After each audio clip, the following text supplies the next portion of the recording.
Welcome to the Refurbishment Mastery Podcast with me, Martin Rapley. If you're a property investor who is worried about paying too much for your next property, concerned that you don't know how to manage a refurb, or scared that you will be ripped off by a builder, then this is for you.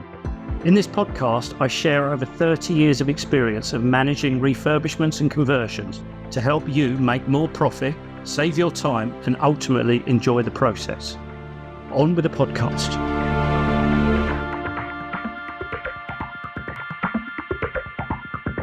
Hi guys, welcome back to this week's episode of the Refurbishment Mastery Podcast. I'm delighted again to have another guest with me. Today's guest is Max Scott. Now, I've known Max for a good few years, although we hadn't spoken a great deal until quite recently. We know each other through Property Entrepreneur. As you know, I've been involved with that for a number of years as well.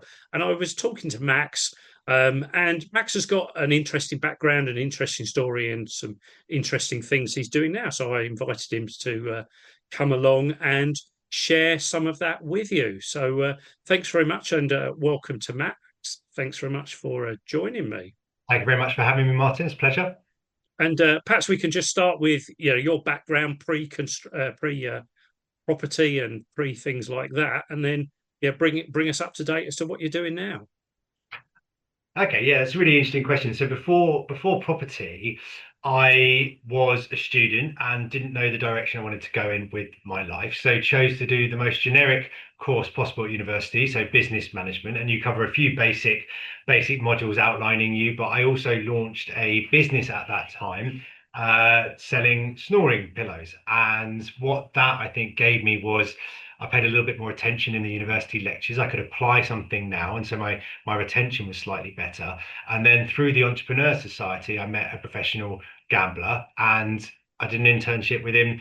He taught me how to make £1,000 risk-free from betting. I taught other people via the website how to do that. And through that, I met someone else in the gaming sector, and then we began working on property together. And that is, so I kind of quite quickly went from trying a few little businesses and ideas to internships, I suppose, in betting and gaming, and then from there straight onto property. So I didn't really have a career before property. It was just sort of odds and sods for a year, just a few things here and there, and then found my career pretty early on, and got very addicted to it quite quickly, and worked quite hard, and was very motivated to do so because it can give us freedom that other careers can't.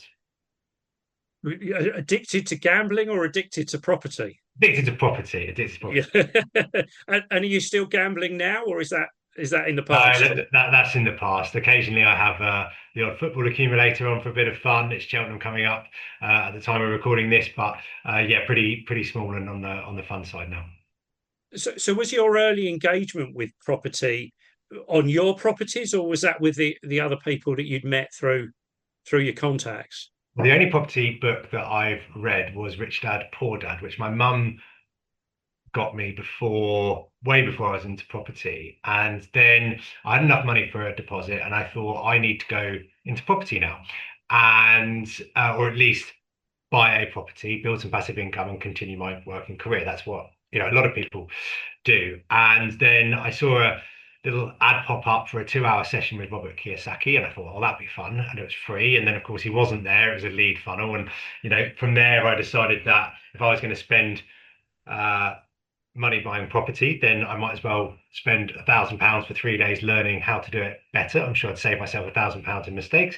So I signed up for the next package, and then from there spent all of the remaining deposit money on property courses, and then stayed building a company in partnership with a trading business. Right. Yeah. Okay. So what was your first property you bought then? A straightforward buy-to-let? No, actually, we went straight into HMO. So we bought a couple of HMOs, and then I think the third or fourth one was an auction purchase, and it was a title split, done up property, income producing from day one, and we just painted lines in the car park, made the garden a bit neater and low maintenance long term, and remortgaged and got the vast majority of our money out despite paying about 25% more than it was in the guide price at. So I was like really nervous the first time I've been at auction, going 25% over the guide, kept second guessing myself, and then we had the valuation and I couldn't believe it. And so you say you work with other people. You all bring different things to the table, do you? What's your principal role? What I do now, or Well, what you were doing then. We'll come to what you're doing now.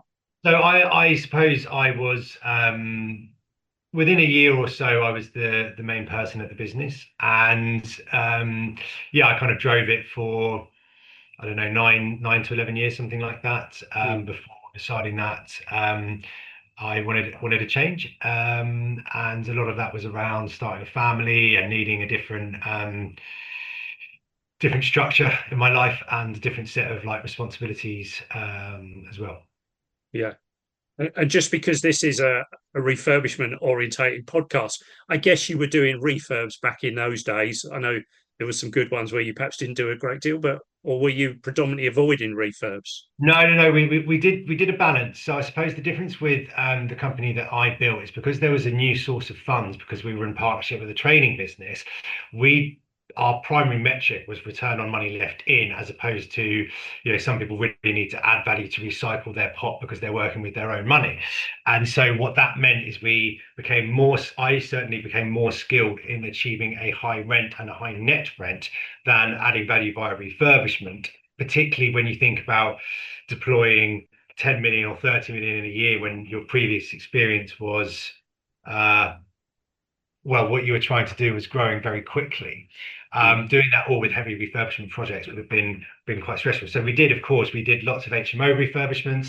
We did those early on. I tried to always make sure that I wasn't the responsible party for the outcome, whether we had, a project manager or someone in my team was, because I've just never fallen in love with the work on site. It's not something where I feel excited. I want to learn. I want to, figure out all the nuances. I just feel like I am really not out of place, but I would have the wool pulled over my eyes easily or whatever. And I kind of focused on the more strategic, putting the deal together, looking at where we needed things to be and come in at, rather than making that happen. I think it would have been yes. good to have met you 10 years ago for sure. Yeah, because everything you're strong at is the bit I'm not so strong at. I can deliver, but I can overanalyze anything and walk away from anything, being a bit risk averse sometimes. So yeah, we definitely did need to meet a long time Yeah, ago. and I think that's a really interesting, thing. We talk about it in terms of wealth dynamics on property entrepreneur and what your profile is and what other profiles you want around you, and also like visionary integrator is something that I'm really into in my way of thinking at the moment. So yeah, that works nicely in partnership. If you can find that right visionary integrator mix, it's a recipe for success for sure. And what profile are you on a wealth dynamics? Well, this is interesting because I was almost entirely creator style, right? So the creator going into the blaze energy. And very recently, we had a bit of a conversation about AI at the beginning of this. I've sort of been aware of what my weaknesses are. And one of them is that I don't or haven't acted like a mechanic and scoped out the task up front. And I quick fire an idea, assume people get it, and kind of like say, go and do it or whatever. And now I found more recently that I've had a lot of success thinking more like a mechanic and building things out properly and doing a handover over once. So that's still, a lot of the creator side of me there, but I kind of I'm having a bit of a deep dive into that area now, and I think I probably have a slightly different profile. And then once I've done that deep dive, it'll probably balance back again. But I always thought it was a bit more fixed than that. So I've been really surprised in the last few months with the type of work that I've really, really loved doing. Yeah, I mean, the thing with wealth dynamics is we all end up working outside of our normal or our preferred dynamic. And for those that are listening, that Max has said there that he's visionary, he's creative, he's having ideas. Whereas Whereas me, I'm pretty much the reverse of that. I'm in the back room, sweeping things up, dotting the I's, crossing the T's, Yeah. checking the processes are being followed. And that's why people come to me to learn processes. But that's why, in turn, I can't always see the blindingly obvious deal that's right in front of me Yeah. because I'm too much in the weeds in the back room with numbers rather than just out there doing the deal and yeah, cutting to the chase. So as Max says, you need multiple profiles around you really, and that was why I asked what you brought to the deal and now I understand why you're not excited about the process of actually building things out. You would be much more engaged being out meeting customers and yeah, looking at the sharp end of things. Yeah, my pattern recognition is quite strong, so I can see opportunities quite quickly, think of ideas quite quickly, and then you've got to chuck away which ones you don't have time for and all of that. That's probably the biggest challenge for me is what I say no to because yeah, the ideas generate pretty quickly. Yeah, yeah, I'm sure. And yeah, for listeners, if you go back, I did talk about wealth dynamics a number of weeks ago, so you can go back and find that in the library. So bring us up to date then, Max. What are you doing now then in property? So I suppose I've got two core things I'm trying to focus on. So being an ideas guy, I'm really trying to keep it to those core concepts, or at least they're the vast majority of where I'm looking to grow my portfolio and my business, which is within um, investment and development in Dublin and specially supported housing, which is 20-year fully repairing and insuring index-linked leases on residential property on small blocks of flats in the UK. I suppose I've then got an overlay, which is I've done a book, which is a fundamentals book about property, and then yeah, I'm playing with some other things at the moment as well. But they're the core things that I'm uh, doing, looking to do, and I've got very mature system and infrastructure now for growing those businesses. So it feels like the hard work that's done, we're making a good profit, and they're both sort of ready to scale as opportunities. And I like them both very specifically for specific reasons, and I think they're unique and great niches to be in. And we can dive in and out of any way you like. Mm. So tell us a little bit more about Ireland and how. I know you're based down on the south coast, in the Brighton area. So how does how does Ireland work for you? So I suppose how it came about is I was working for a business that had a retained profit in an Irish-based company, and rather than paying, a fortune in dividend tax and bringing the money back over to the UK, they said go and see what opportunities exist in Ireland in property. And I was really lucky with who I met straight away and the information they shared with me and who I came across. And the economy and the market there is exceptional for investors, and we just ended up really falling in love with it as a place. And it's actually quicker. We talk about property entrepreneur for me to get from Brighton door to door to Dublin than it is from Brighton to Birmingham. And the other way back, on the way back from Dublin, I wanted to make the kids' bedtime a couple of weeks ago. The plane landed, and I had 20 minutes from the moment the plane hit the tarmac to get the train. And it's a quick exit out of Gatwick, and I got to the train station in like 12 minutes from touchdown. So it's super quick as a place to get to. They've got 1% stamp duty. You think about the margin that we give away on a sunk cost of stamp duty on the UK, and it takes out 25% of your margin. So that it's really, really hard to make that back. And you've also got the traditional heavy refurbishment opportunity in the middle of a city centre. You can be in prime Dublin in a building that's had a fortune spent on it, and within 100 meters of 5 derelict buildings. And that creates opportunity like there isn't in London or Brighton or anywhere that I've seen in the UK. And they've also got, their inflation's lower, they're linked to Euribor, and that interest rate is lower than ours. And we now get bridging finance on our deals. Latest one is 8.5% rate. So and that's a really decent loan to value, and then paying for 100% of costs. And I think that's a really powerful combination. And then the third layer is I'm kind of always aware of black swans and wanting to keep what I've got and everything like that. And Ireland, from a fiscal perspective, is just in such a better place than the UK. Their debt to GDP ratio is around 32%. When I wrote the book in the summer, it was 41%, so I've had to update it. That's a huge progress in the right direction towards effectively becoming debt free.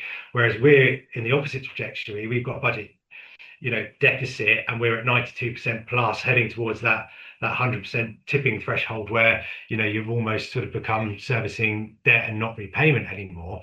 And I think what's so important about that is it's the ability to navigate a crisis when one occurs. And I think we're at a point of heightened chances of crisis throughout the world. And it's not a scaremongering thing. I'm still doing business, I'm still doing deals, I'm still happy.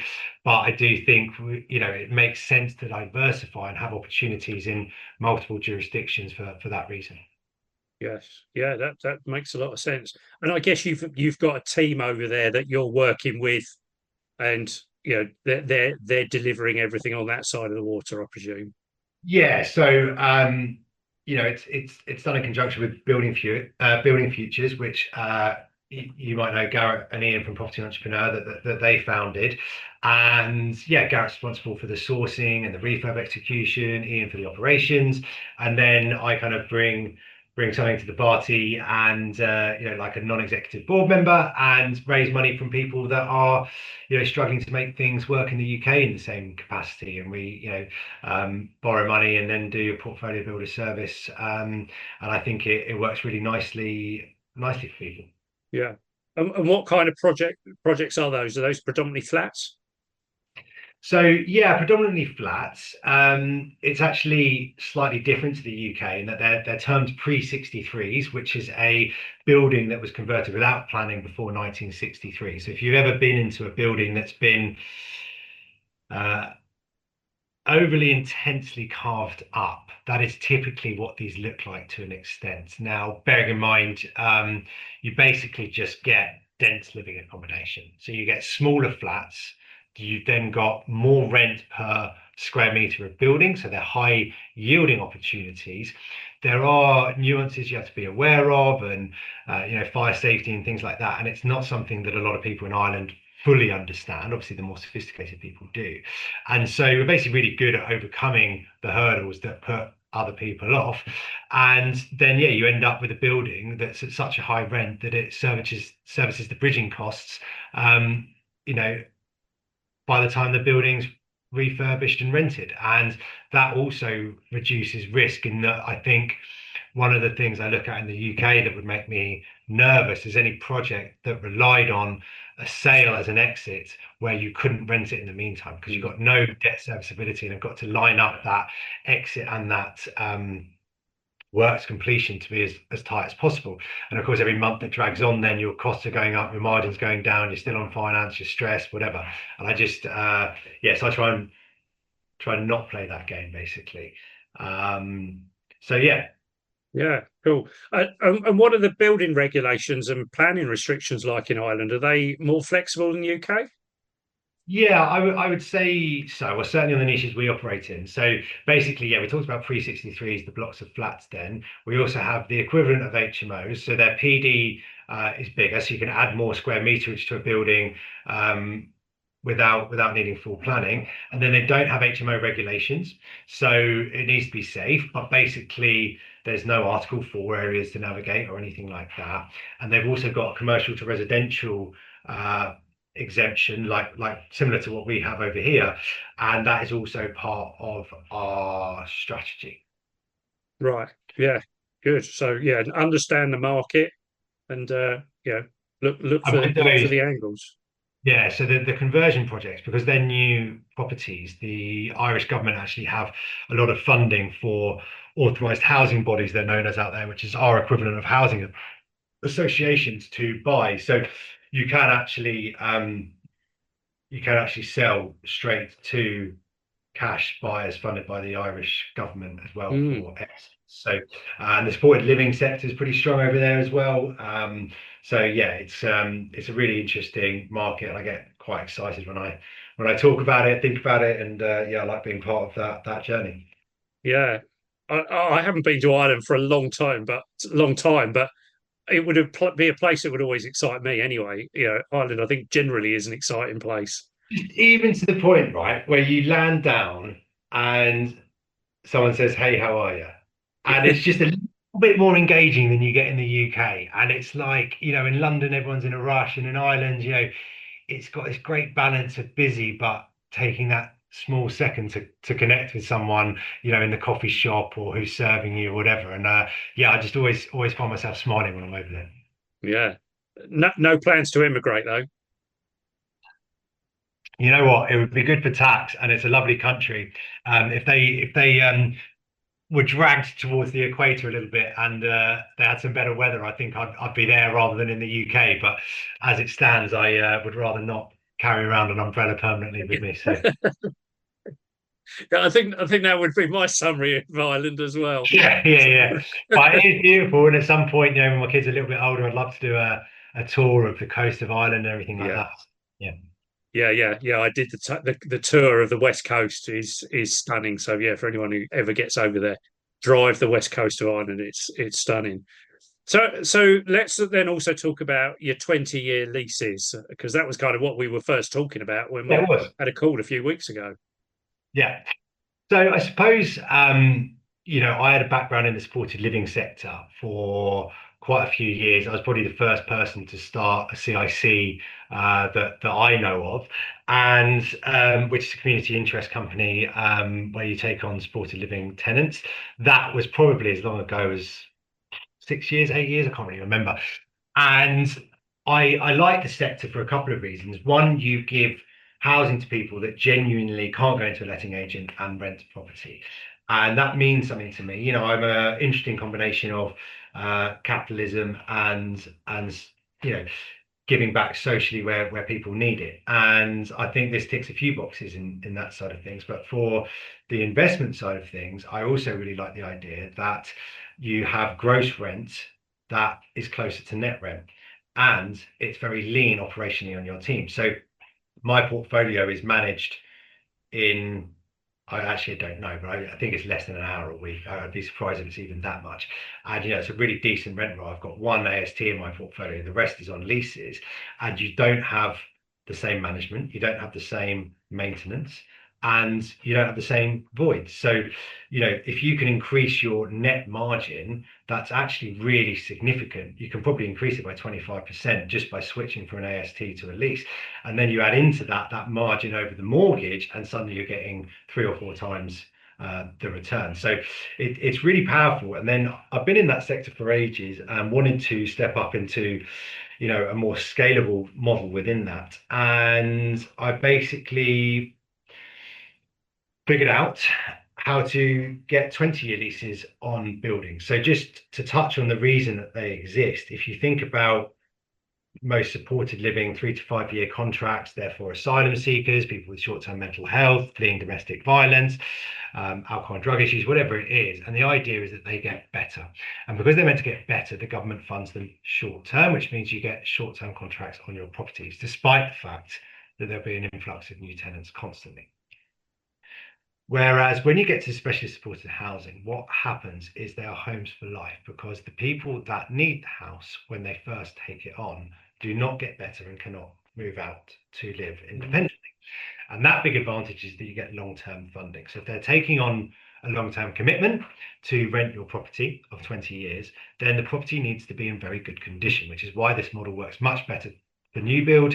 And then conversions are possible. But obviously, the roof might need doing in 15 years, the person taking it on for 20 is going to look at that saying, well, I don't really want that. So you've either got to replace the roof now, or you'll get penalised. And well, I say penalised, they'll just work out the possible capital expenditure and the aggravation factor and take it off,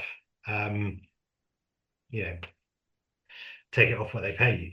So but what I think is interesting is you get this awesome blend of residential property and commercial contracts. And the best thing about residential property is it goes up most steadily in line with inflation.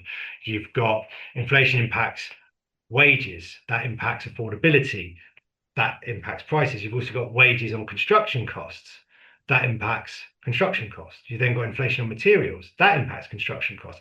And those two things on construction provide a base where property values can't fall below it, especially if you've got supply and demand, which of course, we do in this country. For 30 years, we've underbuilt our annual house building target by over 100,000 probably. So that's going back to that. So you've got the inflation-based contract, and residential itself tends to move more with inflation, but you've got the commercial contract of fully repairing and insuring. So as the landlord, you insure the building and charge the tenant. And if the roof goes, if if anything, while it's not inherent defect, they pay for it. So it's a very clean, scalable model, and your gross position is your net position. And I think, in terms of where it benefits developers, you can get quite attractive funding because the lenders know that there is a reduced exit risk. You've got the rent contract is pre-agreed before you can even buy the building if you can give it enough time, and then starts as soon as you finish the building. So you then got a rent-free period, but that your rent starts then, the value has been added and it's locked in. So I think there's a lot of advantages to the model. So because of the intensity of the user demographic, it doesn't work on blocks of 50, 20, whatever. So we say 6 to 12. Now, the odd one that's 4 might work and the odd one that's 14 might work, but 6 to 12 is the sweet spot. And probably, where most of them should work, they can't be on high streets because a lot of the tenants would have autism, and therefore, that's going to affect noise. And, they want to be safe, near amenities. So they want to be able to go to the shop, the pub, the doctors, maybe less at the pub, but wherever they need to go. So the location needs to be suitable. And then there's a lot of work that we do for people that have something that they think might fit, but they're not sure. We do all of that work, and then we try and add as much value as possible and charge a slice of that value that we add. Yeah, so effectively sitting between a developer / property investor and an end user in the specialist market. Yeah, that's exactly right. And so effectively partnering with developers to enhance the outcome on their site. And we also, if a developer just wants a clean exit, wants to sell, we can potentially pay market price or very close to for new builds that are a few months away from completion. The longer we've got, the better. But we can then find an investor, and I've got a waiting list of investors to buy buildings in cash where I obtain the lease at completion. And the more notice we've got, the more synergy can be created, and make sure that exit risk and everything like that is reduced, and take our time in getting a really good outcome in place.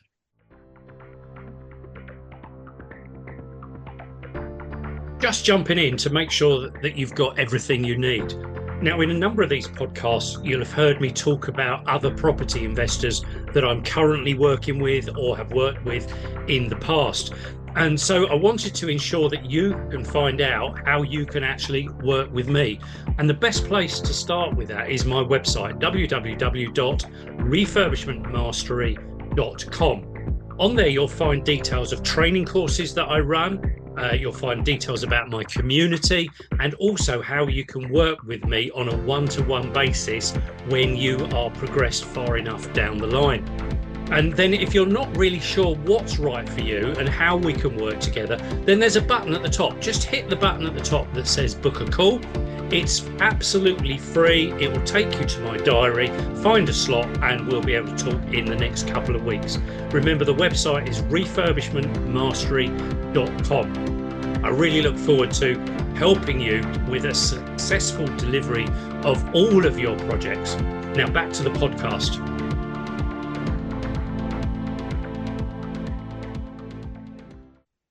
And are these properties specially adapted, or are they pretty much what we would see as a standard block of flats? So there is an element of adaptation, and the first one is that there needs to be a care office within the building. So often that is, okay, there's 1 2-bed and 5 1-beds. Okay, luckily the big bedroom butts onto the corridor. We need to change the plans. There's now 6 1-beds and a care office that was the second bedroom of the 2-bed flat. So there's that kind of adaptation. And then there is a much higher demand for disability adapted properties. It's a really underserved part of the market. And this is where I think, the social impact comes in. You just imagine that you're on a waiting list and you just can't find these properties, and you're developing a block of flats anyway. And all you have to do is widen doors, make them Part M adapted, non-slip bathrooms, and lower kitchen worktops. It's not that extensive. And suddenly you've got people that really want your block because you've adapted it to the highest need, and that would apply to the ground floor. And on the upper floors would be, less physically adapted. That doesn't have to be the case. You can do the whole thing without disability adaptation. It depends on the client cohort. So you'll basically be doing a lot of work beforehand to agree who is best suited to the site, which will depend on the demand and the site and the property itself, and that will dictate the adaptations. But they're in line with that. The care office, maybe a few disability related adaptations on the ground floor, and that's kind of it. Yeah, interesting what you say about adapted properties for, certainly for wheelchair users, disabled, ambient disabled people. There are so few out there. I worked with a developer a few years ago, and he wanted to do the 2 ground floor flats as wheelchair accessible, and because it was designed like that in the first place, it probably didn't cost any more to deliver, because, as you say, the doors were a bit wider, but the doors are a bit more expensive, but there's now less wall to build. And I think he took down, he opened up the ensuite and the bathroom into one large accessible bathroom that had 2 doors into it effectively. And that was about the only change we needed to make, and drop the wall, but not drop the worktops, put the worktops in at the right level in the first place. So with some forethought, and I'm pretty certain the first 2 flats he sold from that development were the 2 disabled ones, because there was a bigger waiting list for people wanting those units than there was for the conventional flats upstairs. Yeah, 100%. And you imagine, so one of the things I think is, like, a consumer buying a property with a mortgage very often doesn't have any more than their deposit money. So they don't have the money to do the adaptations or the refurb. And if they do, they're not adding any value. Well, if you can engineer it up front, that's adding value to someone that's otherwise going to not have a property that's suitable for them, or that's going to have to make the adaptations themselves. So yeah, that's a really interesting way of looking at the demand. Yeah, absolutely. So there we go. Look, we've talked about specialist disabled adapted properties. We've talked about Ireland. We've talked about 20-year leases, and to some extent a semi-guaranteed exit from a deal that at the moment. Yeah. You're right. I'd be cautious selling anything at the moment. It's an odd market at the moment, and certainly you might sell a flat, but selling a block of 8 flats is high risk at the moment. And that would make me not sleep at night. And all my strategies, I sleep very, very well when I'm not thinking of AI ideas at 12. well, then let's just bring in AI here, because we had a bit of a chat before we started recording about AI, and I know you're doing you're doing a lot more with AI and building businesses through AI. So let's just delve into that. Tell me how you're using AI and the exciting things you're doing there.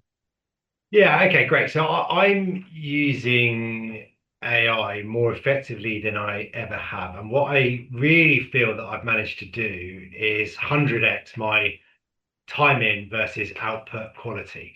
And if I showed you one of the probably 50 bits of work that I produced in the last month, I would have been pretty proud if I'd have completed them over 3 to 5 months in the past. They're extensive bits of work, and it takes a lot of back and forth between different AI models, getting them to criticize the other's work, and then going back to that mechanic element. I'm trying to build the framework before populating the framework.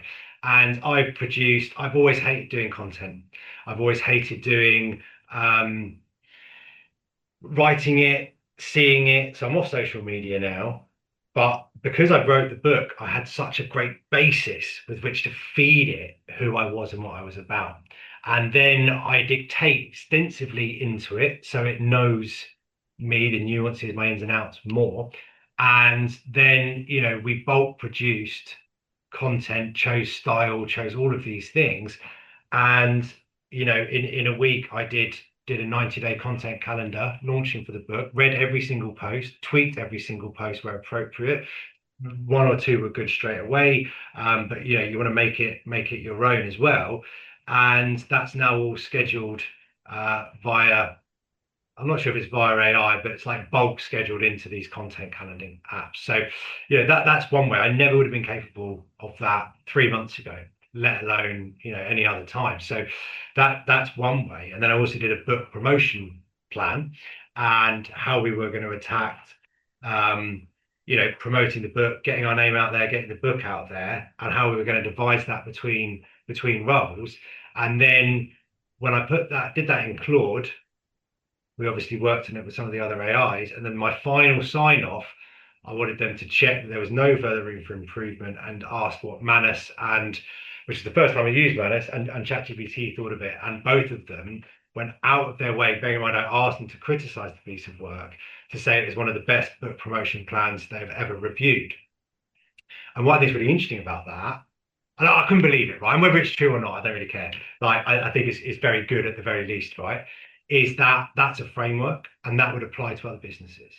And I would have been delighted if I'd done those two things in the last month, and they represent less than 10% of my output in the last month.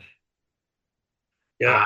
So I'm just buzzing about where it's going and what I can do with it. And I haven't quite figured all of that out yet. I've made a lot of progress in the last week. I've had some seriously late night sessions and a few hours sleep at some point, but I've just been buzzing and energized the next day still, because I feel like where it's going, and particularly for your audience and as entrepreneurs, people are worried about the AI takeover or whatever. But what you've got to bear in mind is every bit of technology that's made humans more efficient, people have had the same fears. And right now, where we stand, unemployment's fairly low, and we're all in the right place. So I think that's possible to come in here, but really, it's going to be the people that use the AI. We had our chat, and you said it's still making lots of mistakes. Absolutely, it glitches all the time. It makes horrific mistakes. It's embarrassing. But if you pick up on those mistakes and pull them out of it, and then really craft your bit of work, it does produce great outcomes. So watch this space. I'm probably going to launch something in AI and assisting entrepreneurs and helping them save extraordinary amounts of time. But I have an order of focus, and the first priorities is my existing businesses, in Ireland, the 20-year leases. And then I've got to sort the book promotion and get that over the line. And then we'll see what capacity I have and how things have evolved over the coming months. But yeah, that's a bit about how I'm using it effectively. Yeah, great stuff. And what's the title of the book that we're looking out for? So the title of the book is Why Property. Okay. And it's not a strategy book. It's not going to tell you how to get rich quick, and it's not going to tell you what to do next. It is a fundamentals book. It reminds us of what will happen over 10 years, not what's going to happen in the next 3 months. It's avoiding the scaremongering of headlines and looks at the underlying system that has meant that for 30 years, property has, by an absolute mile, outperformed every other asset class. So if you're in property, it should encourage you that you're in the right game. If you're not in property, it might encourage you to diversify. And it really tries to make a compelling argument that each force, income, growth, stability, leverage, and compounding, is something that no other asset has all five of. Most maybe have 1, 2, or 3. And that it's the combination that makes property perform the most powerfully over a period of time. People can't, amateur or regular investors, like I wouldn't leverage my share account. I would see that incredibly dangerous, or with gold. And bonds don't grow in value. Gold doesn't produce an income. And when you combine the income that's built into the system of property that's contractual, dividends are not contractual. If we have a bit of a recession, the first thing that's going to be pulling is the dividend income. So you can't rely on that for your passive income. Property is contractual. Then you've got the growth, and that Bank of England underlyingly targets 2% growth. And if it's too low, we'll stimulate. If it's too high, we'll call. And we've been through a lot of that recently. But that 2% over a period of time is extraordinary. And then that also impacts wages, affordability, construction costs, material costs. And that just means that over 20 years, there is no way property is not going to go up in value. So I'm not saying what it will do in the next 3 months. I don't care. I'm saying what it will do in the long term, and your ability and having an income generating asset enables you to hold there. It's very stable, and we have property is the only asset that really is politically supported. That stability enables its leverage. And if you just think about the leverage impact on growth for a second, 2% Bank of England growth target on £100,000 property would give you a £2,000 gain in a year if it hit that as an average. But with leverage and a 25% deposit, that is 8% on your deposit. And that is without achieving anything in terms of income. So I don't look at that. I buy for cash flow. But that 8% is a quiet bonus that I know over the long term I'm going to get. And that compounds. So the other good thing about inflation and growth is that it doesn't impact your mortgage. So as property grows and the income grows and the rents grow, your debt amount and serviceability requirements stay the same. So it gets more affordable as time goes on, and your loan to value naturally compresses. And then when you add all of those things that make it more profitable than other assets, and you compound at a higher number, the difference between 5% and 10% compounding over a period of time is extraordinary. You pull that together, and it's just hard to make an argument that people shouldn't be buying property as part of their investment portfolio and assets, basically. Yeah. And I've also really tried, and I did all of this before I really leveraged with AI, so I'm going to go back over it, but to produce questionnaires and answers that genuinely put people and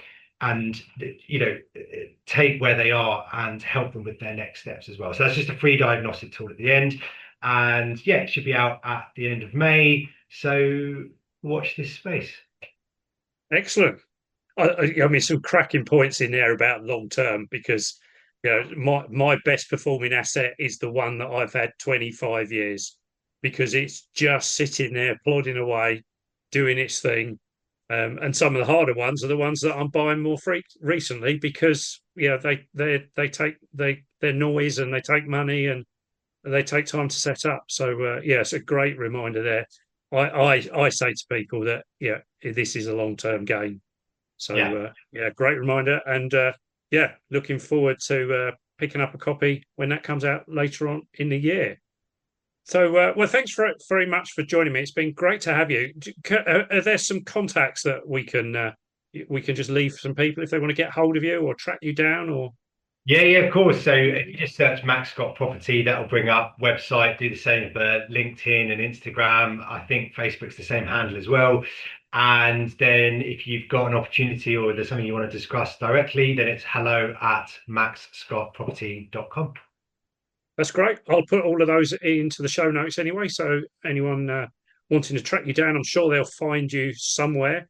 So a really interesting discussion there, actually. And as with a number of these podcasts, when I have guests on, I'm never entirely sure where they're going to go to. It's to some extent, it's like having a chat down the pub, and things come out and avenues get explored. So, some interesting things there, and maybe some ideas that listeners could pick up on and change what they're doing, or review what they're doing, or get in touch and work with Max if that's something that you want to investigate. So, thanks very much for joining me. It's been great having you here. And for everyone else, I'll catch up with you on another episode. Thank you very much. Cheers. Thanks for listening to this podcast. Please do like, share, and leave a comment where you can. If you need any guidance or advice with anything to do with your refurbishments or conversions, then don't hesitate to reach out. You can book a free call with me by clicking on the link at the top of my website, refurbishmentmastery.com. There's other ways you can contact me in the show notes as well. I look forward to speaking to you again soon.